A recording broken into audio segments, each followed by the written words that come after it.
ইউনিয়নের সম্মানিত চেয়ারম্যান শ্রদ্ধেয় বড় ভাই আছেন, শিশু কল্যাণের এবং উপস্থিত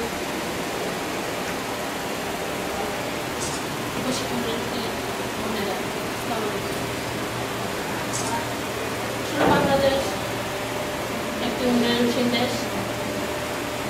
সেই উন্নয়নশীল দেশটি প্রতিষ্ঠিত হয়েছিল 1971 সালে, কিন্তু উন্নয়ন কিন্তু সেভাবে হয়নি। দীর্ঘদিন সেই উন্নয়নশীল দেশের উন্নয়ন স্থবির ছিল।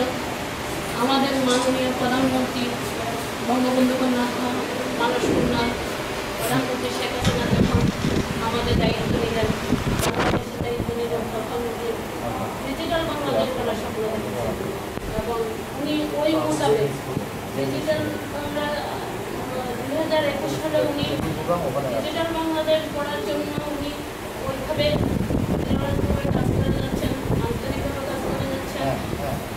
আমাদের এটার সুপরিষেবা আমরা শিক্ষা ক্ষেত্রে বলো, আমরা কৃষিক্ষেত্রে বলো, চিকিৎসা ক্ষেত্রে বলো, ক্ষেত্রে বলো, ওটা সব ক্ষেত্রে আমাদের সেই সুফলতার সুফল কিন্তু আমরা পাচ্ছি। আজকে ইউনিয়ন পরিষদ বলো, উপজেলা পরিষদ বলো, আমরা জন্ম নিবন্ধন যে তথ্যকেন্দ্রগুলো আছে ওইখানে বসে আমরা ওইখানে বসে আমরা আমাদের প্রয়োজন মেটাতে থাকতেছি। আমাদের বিশ্ব এখন এগিয়ে যাচ্ছে, আমরাও এগিয়ে যাচ্ছি। আমরা বিশ্বের সাথে তাল মিলিয়ে এগিয়ে যেতে হলে আমাদের